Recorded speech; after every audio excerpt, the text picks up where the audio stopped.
La Comisión de Presupuesto integrada con Hacienda de la Cámara de Senadores se apresta a aprobar con votos de la coalición de gobierno el proyecto de rendición de cuentas. Sobre el filo del plazo, el oficialismo acordó un aumento salarial para los efectivos de las Fuerzas Armadas, lo que había sido puesto como condición por Cabildo Abierto para votar el proyecto. El acuerdo implica un aumento de 1.000 pesos para buena parte del escalafón militar, desde soldados a teniente coronel, lo que deberá ser refrendado por el Poder Ejecutivo, ya que implica la reasignación de millones de pesos desde otros incisos para el Ministerio de Defensa Nacional. En este marco, el Frente Amplio aguarda conocer el aditivo con la propuesta de aumento salarial para el personal militar para definir si acompaña o no la iniciativa.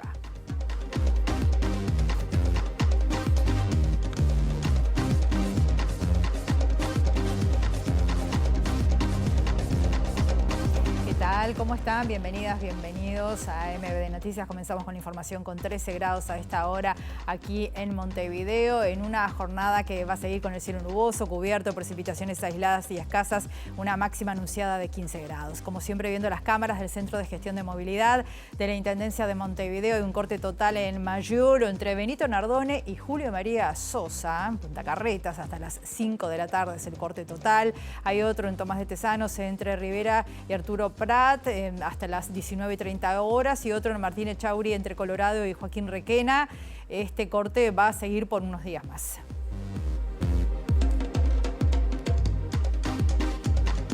Conocemos otros títulos que se están desarrollando a esta hora.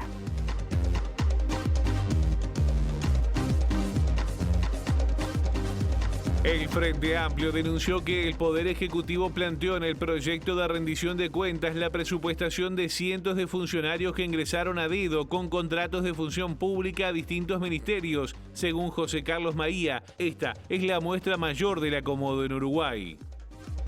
Sutel denunció que el Poder Ejecutivo no cumple con su responsabilidad de proteger el patrimonio del Estado al favorecer a las empresas privadas que compiten con Antel. Además, reclamó que el ente denuncie la colusión de los cableoperadores en la venta de servicios de Internet en Montevideo.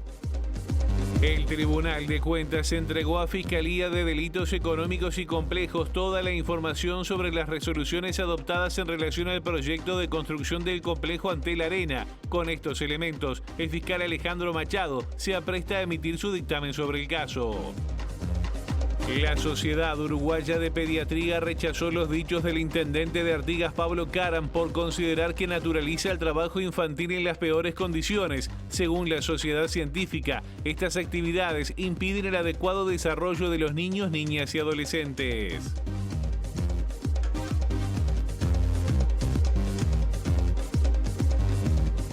El informativo nos vamos a la Intendencia de Montevideo porque la comuna capitalina está presentando una línea telefónica de atención a hombres. Vamos a ver de qué se trata este servicio. Buen mediodía para ti, Eduardo. Bienvenido, adelante.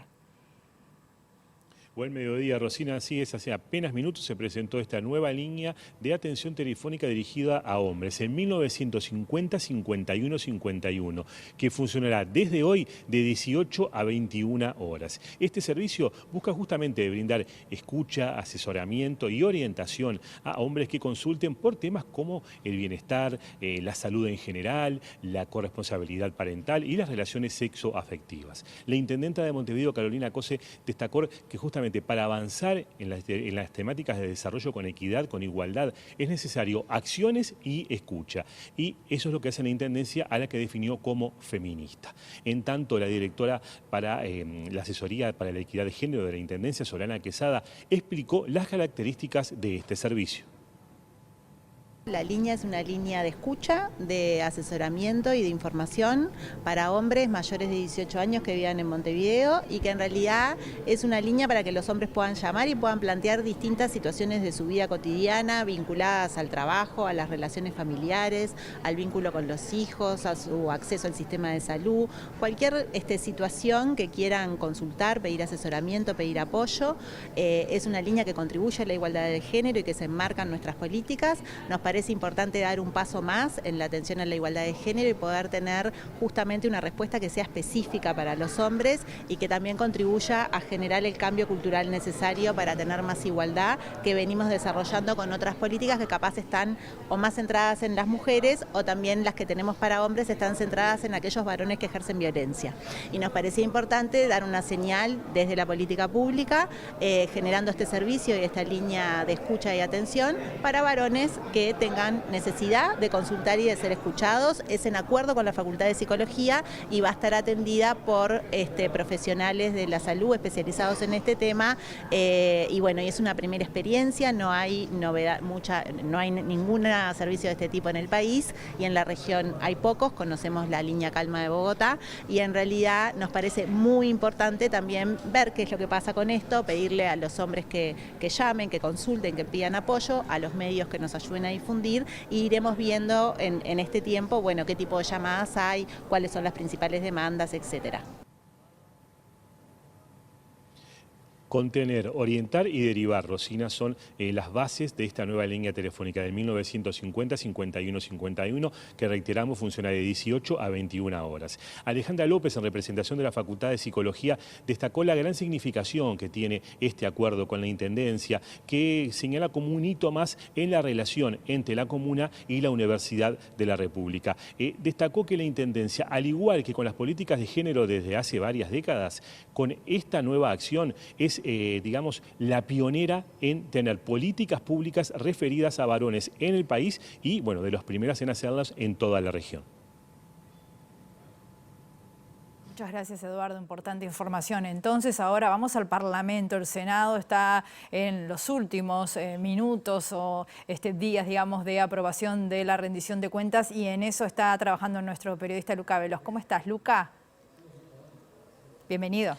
Es así, Rosina, porque en unos minutos nada más la Comisión de Presupuesto y Hacienda del Senado comenzará la votación de los incisos de este proyecto de rendición de cuentas que se han trabajado a contrarreloj en estas últimas horas aquí en el Parlamento. Reuniones de alto nivel con la presencia de integrantes del Poder Ejecutivo. Recién se ha retirado de aquí el secretario de la Presidencia, Álvaro Delgado. También estuvo presente el ministro de Trabajo, Pablo Mieres. Desde el equipo económico, por ejemplo, la presencia de Isaac Alfi y también de Fernando Blanco del Ministerio de Economía, ajustando todas las reasignaciones de este presupuesto. También estuvo el ministro de Defensa Nacional, Javier García. 23 millones de dólares será la reasignación que trabaja la coalición de gobierno. En minutos nada más, a partir de las 14:30, se ha anunciado una conferencia con el detalle de los incisos de este presupuesto que empezará a votarse, decimos, cuando termine esa conferencia en el Senado, en la Comisión de Presupuesto. El integrante de la coalición de gobierno, el coordinador, el senador Rodrigo Blas, hablaba de la reasignación de un acuerdo que estaría cerrado para un aumento del personal del Ministerio de Defensa, del personal de tropa y también de algunos oficiales hasta el grado de teniente coronel que recibirán 1.000 pesos de refuerzo en su salario. Este acuerdo que fue propuesta del Cabildo Abierto, pero que, según Rodrigo Blas, se enmarca dentro de una reasignación y de un acuerdo general de la coalición. Esto nos decía hace minutos nada más. La rendición y la reasignación son de 23 millones de dólares. Allí hay dinero para construir una nueva clínica. Ahí hay, transformamos parte de lo que se recoge en multas en un ingreso permanente de 100 millones de pesos para la UTEC. Transformamos una multa de tránsito en plata para la educación. Digo, hay un acelerador lineal para el Centro Oncológico de San Carlos. Digo, y lo van a saber más tarde, hay una serie de buenas noticias, donde el aumento de la tropa militar es una buena noticia para la tropa militar. Y los acuerdos son de la coalición. No es un tema monopolio de Cabildo Abierto, la propuesta. Yo tengo una rendición, es monopolio de la coalición. El que pide, el que da, El que empuja, el que está de acuerdo o el que no está de acuerdo y lo acepta. Digo, así funcionan las cosas. En este acuerdo del aumento para el personal del Ministerio de Defensa, el Ministerio de Defensa compromete fondos, compromete créditos de la asignación presupuestal. Esto fue parte del acuerdo al que se llegó esta mañana entonces con el propio ministro de Defensa, Javier García. Desde la oposición, desde el Frente Amplio, se señala que hubo un retroceso o que hubo un reajuste de los incisos presentados por la coalición de gobierno. Por ejemplo, se retiraron la presupuestación de casi 18 fojas, señalaba el senador Alejandro Sánchez, de personal que estaría presupuestado en este último tiempo por contrato, contratado por fuera de los concursos. Eso se ve como un avance en este proyecto de rendición de cuentas. De todas maneras, el Frente Amplio busca una reasignación integral y que, por ejemplo, se ponga foco en la salud mental y también en la educación. Esto nos decía hace minutos nada más Alejandro Sánchez. Eran todas contrataciones que se realizaban en un año antes de las elecciones, en donde se habilitaba a que un conjunto de funcionarios que ni siquiera habían entrado por concurso quedaran en la planilla, ¿no? Es una especie de salto grande en todo el Estado. Esas hojas se han retirado, veremos cuáles se presentan nuevamente. Habrá que esperar entonces que comience a trabajar la comisión, porque acá están jugando a la mosqueta, dicen una cosa y después la retiran, después ponen, a ver, están midiendo. Ahora bien, nosotros sí lo que vamos a hacer, y lo estamos trabajando ahora, es, nosotros presentar una reasignación de gastos que es seria, que tiene financiamiento, y lo que pensamos apoyar es fortalecer el trabajo de lo que tiene que ver con salud mental. Porque los recursos incrementales de esta rendición de cuentas son muy escasos para ese tema y nosotros queremos fortalecerlos. Vamos a fortalecer eso, vamos a fortalecer las becas y las dedicaciones totales de la universidad y de la UTEC. 14:30 será la comisión, la conferencia de prensa de la delegación de la coalición de gobierno en esta comisión de presupuesto y hacienda del Senado. En la mañana hubo reuniones, ya lo reiterábamos más temprano, encabezadas desde el Poder Ejecutivo por el secretario de la Presidencia, Álvaro Delgado, que vino, además de negociar sobre los incisos del presupuesto, también a presentar el proyecto de ley de salvataje de la caja profesional y de la caja bancaria, un proyecto que ahora en minutos nada más se estará presentando en la sede del Frente Amplio a su presidente, Fernando Pereira. Bien, muchas gracias, Luca. Y bueno, como decía nuestro compañero, la coalición de gobierno acordó presentar un aditivo a la rendición de cuentas para obligar a los jueces a solicitar las historias clínicas de condenados y procesados antes de poder otorgar la prisión domiciliaria. Desde la oposición critican que legislar al grito por lo sucedido recientemente vinculado a las fugas de varios narcotraficantes es una manera de ocultar la mala gestión del Ministerio del Interior. Para dar la prisión domiciliaria, sea un condenado o sea un procesado, ¿no? Se debe pedir la historia clínica como requisito, para no estar dependiendo de informes de peritos, ¿no? Esto realmente quizás no sea necesario, pero visto que los jueces recurren a otro sistema, lo ponemos como obligatorio. Primero lo que hay que hacer es que no esté en la rendición de cuentas y ponerle una comisión para estudiarlo en serio. Acá no se puede andar legislando al grito. Por legislar al grito es los problemas que tenemos gracias al ministro del Interior. Entonces me parece que lo que hay que hacer es escuchar a los que saben. Esas irregularidades el Ministerio del Interior no las notó. Entonces, no permitamos aquí que el ministro del Interior oculte su falta de gestión. Porque si en los días previos a que se cortara la pulsera, esta persona iba a la mutualista, después iba al aeropuerto, después iba a una estación de salud y después iba a una casa y no reaccionó a nadie, es culpa de la gestión del ministro Heber. El senador del Frente Amplio, José Carlos Maía, dijo a MBD Noticias que si se concreta el aumento para la tropa militar, como propone Cabildo Abierto en la rendición de cuentas, apoyaría la iniciativa en ese marco. Fue consultado por las presiones ejercidas por Manini Ríos en el Parlamento. El legislador de la oposición afirmó que el líder cabildante hace un juego para los medios y otro para la interna de la coalición de gobierno. Manini amaga, pero es parte de la coalición. O sea, Cabildo Abierto no le faltó con sus votos al Partido Nacional, el Partido Colorado. Una cosa es lo que se hace para los medios y otra cosa es cómo se actúa en el Parlamento. En el Parlamento, salvo excepciones, excepciones estoy diciendo 1 o 2 veces, 3, en lo que va del periodo, la coalición es una sola. Manini ese como el Tero, dice. Y claro, se desmarca hacia afuera, pero juega con ellos todo el tiempo. Ajá. Y además tiene más o menos la misma forma de hacer política. Lo que pasa es que tiene menos experiencia en ese campo, lo cual no quiere decir que no tenga una muy buena habilidad, porque siendo parte del gobierno, teniendo ministros, directores de entes autónomos y todo lo demás que tiene adentro, trata de mostrarse como que no está. El Tribunal de Cuentas entregó a Fiscalía toda la información sobre las resoluciones adoptadas en relación al proyecto de construcción del complejo Antel Arena. Con estos elementos, el fiscal Alejandro Machado se encamina ahora a resolver si archiva o formaliza la investigación por este caso. En noviembre de 2013, el Tribunal de Cuentas observó por mayoría la construcción del Antel Arena por considerar que estaba fuera de sus competencias y concluyó que nunca debió construirse por inconstitucional e ilegal. En respuesta, el directorio de Antel, presidido por Carolina Cose, presentó informes internos y externos que avalan la construcción, uno de ellos firmado por Matías Rodríguez Perdomo, ex asesor letrado del ente, vinculado al Partido Colorado. Su aporte definió la base jurídica y legal del Antel Arena al sostener que era un proyecto de marketing y de publicidad que pondría a la empresa estatal entre las principales telefónicas del mundo. En este marco, el fiscal Alejandro Machado solicitó al tribunal agregar las resoluciones de agosto y noviembre de 2013 vinculadas al proyecto, incluido las discordias. Esto es clave, ya que la resolución penal del caso dependerá de la interpretación que adopte el fiscal sobre la legalidad del proceso.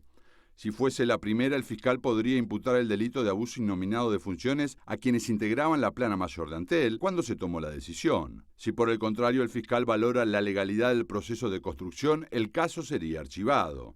La respuesta del tribunal, a la que accedió MBD Noticias, incluye los fundamentos de las resoluciones tanto de la mayoría como de las discordias. Estas últimas no estaban incorporadas a la carpeta de investigación, que tiene a la intendenta de Montevideo, Carolina Cose, como protagonista.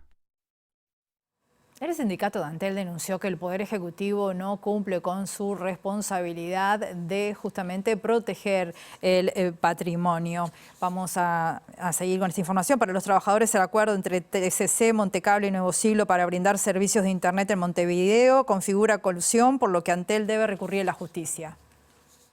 El Poder Ejecutivo, este gobierno, ha priorizado los intereses de los privados y de las multinacionales, los intereses de salvar un negocio que verdaderamente está obsoleto, por encima o en desmedro de nuestra empresa pública. Y en eso se configuran un conjunto de elementos y decisiones, incluso desde el punto de vista tributario, que son las que en primera instancia, por lo menos Antel, tendría que estar reclamando. Los trabajadores de Antel denuncian además la falta de inversión y reclaman que la empresa no hace nada para enfrentar la competencia desleal de los cable operadores de Montevideo. Primero el anuncio, obviamente, que van a brindar servicios de Internet que acuerdan un precio. Además, en esa colusión ingresa dedicado como justamente el proveedor del servicio en conjunto con los 3 cableoperadores. Sin duda, ya se estructura el mercado, y volvemos a insistir, se estructura un mercado donde en realidad se potencian los privados y estos mismos privados que ya venían, o sea, su historia no nacen ahora, nacen o funcionan o existen a través de la televisión de TV Cable, y ya habíamos visto lo que es la concentración, en este caso de los cableoperadores. Incluso todos estaban dentro de la misma empresa, habían unificado a través de Equital.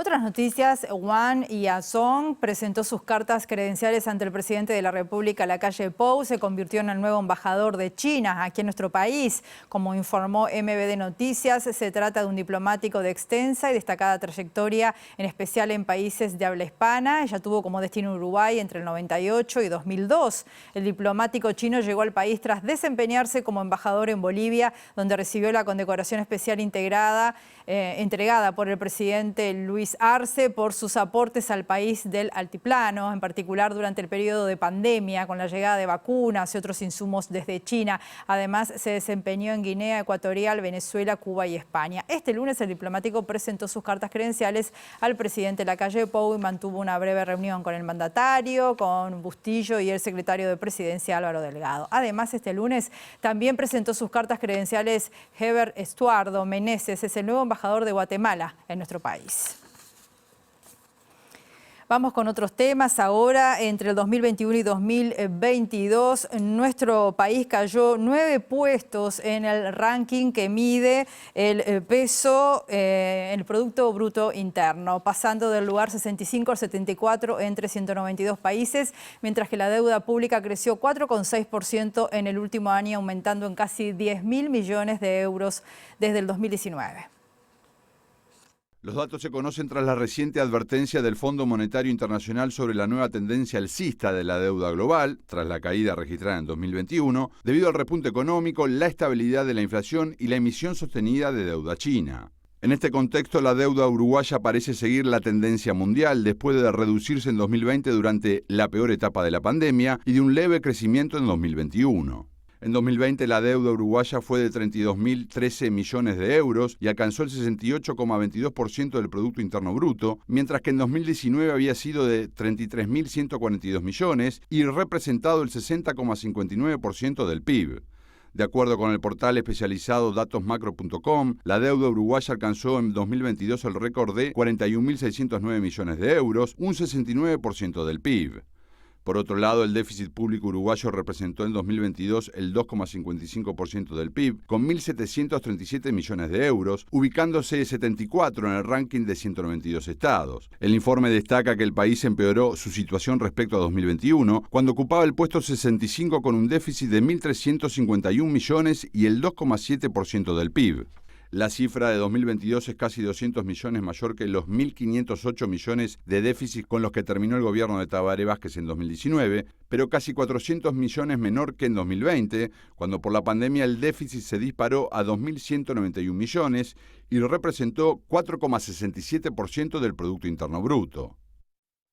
Se realizó el sorteo de puestos de trabajo de una nueva etapa del programa Oportunidad Laboral, Jornales Solidarios para los departamentos de Colonia, Soriano, Flores, Lavalleja y Rivera. Según la secretaria general del Ministerio de Trabajo, Valentina Arlegui, estos jornales no tienen vínculo con los puestos laborales que se generaron en esta administración.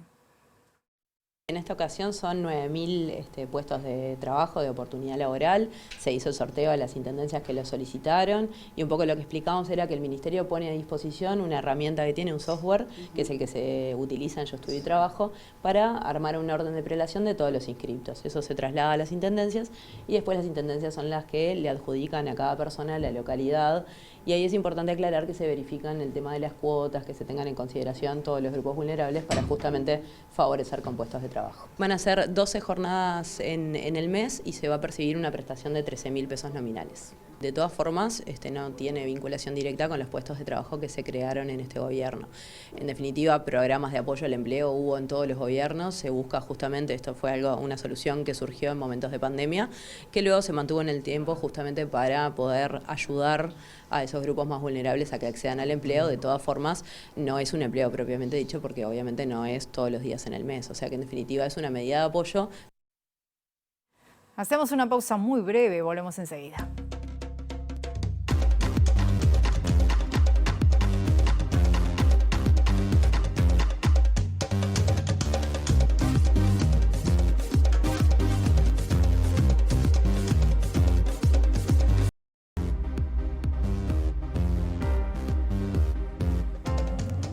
Segundo bloque de MBD Noticias, continuamos con la información con 13 grados a esta hora y nos vamos a la huella de Sereni. Ahora hay una reunión entre representantes del gobierno y las máximas autoridades del Frente Amplio. Juan Pablo Rodríguez, estás por allí.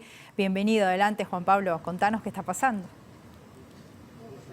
Rosina, buen mediodía para ti, desde luego para nuestros televidentes. Es así, estamos en la Casa Madre del Frente Amplio, en la Huella de Sereni, en el centro de Montevideo, donde hace minutos llegó Pablo Mieres, el ministro de Trabajo, a Isaac Alfi, integrante de la OPP, y también el secretario de Presidencia de la República, Álvaro Delgado, para reunirse con una comitiva del Frente Amplio, encabezada por Fernando Pereira, el presidente de la fuerza política, pero también conformada por Jorge Polgar y también Juan Castillo, quienes son integrantes de la Seguridad Social, del equipo de Seguridad Social del Frente Amplio, aunque también están presentes Lucía Echeverri en representación de los diputados de la coalición de izquierda y también Lilian Quechichán representando a la Cámara Alta del Frente Amplio. Aquí vino a presentar el gobierno lo que es la reforma de la caja bancaria, pero también la reforma de la caja de los profesionales. Hoy en la mañana Álvaro Delgado estuvo anunciando que hay acuerdos importantes en la coalición de gobierno, aunque Rosina, a mí me informan desde adentro que uno de los principales temas que se está tocando en este cónclave que se está dando en estos minutos es la tasa de la aportación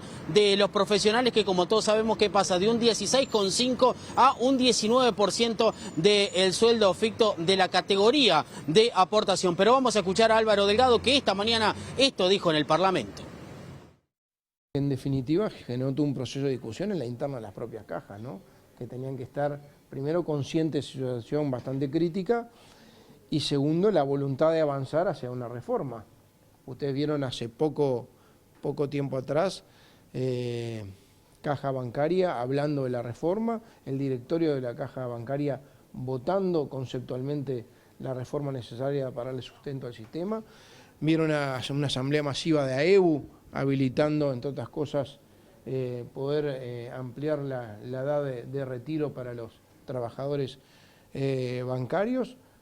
E incluso la Caja Bancaria votó por unanimidad todos los actores, ¿no? Estamos hablando de los trabajadores, de los bancos oficiales, de los bancos privados y el Poder Ejecutivo.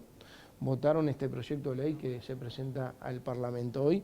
Caja profesional, obviamente una votación del directorio más dividida, con otras características, pero quizá también con otro nivel de urgencias. Es una situación bien compleja, pero lo de la Caja Bancaria es realmente urgente. Y nosotros tenemos que asumir como gobierno que somos una responsabilidad. Durante 15 años se miró para el costado en este tema. Los representantes del Poder Ejecutivo miraron para el costado en este tema. Todos sabíamos que estábamos al borde de la piña en materia de las cajas paraestatales.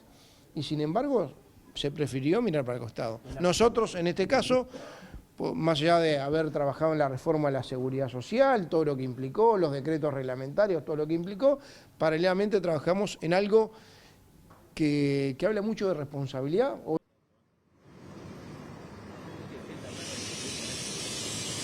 Bien, Rosina, y a propósito de las palabras de Álvaro Delgado, bueno, ¿qué sucederá con aquellos profesionales que no se declaren en el ejercicio en relación al aporte y también lo que pasará el próximo 1 de diciembre de este mismo año? La escala de sueldos fictos en el tema del aporte será una de las discusiones que se esté dando por estos minutos aquí en la Huella de Sereni. ¿Habrá humo blanco o no? Lo sabremos seguramente en la edición central de MBD Noticias.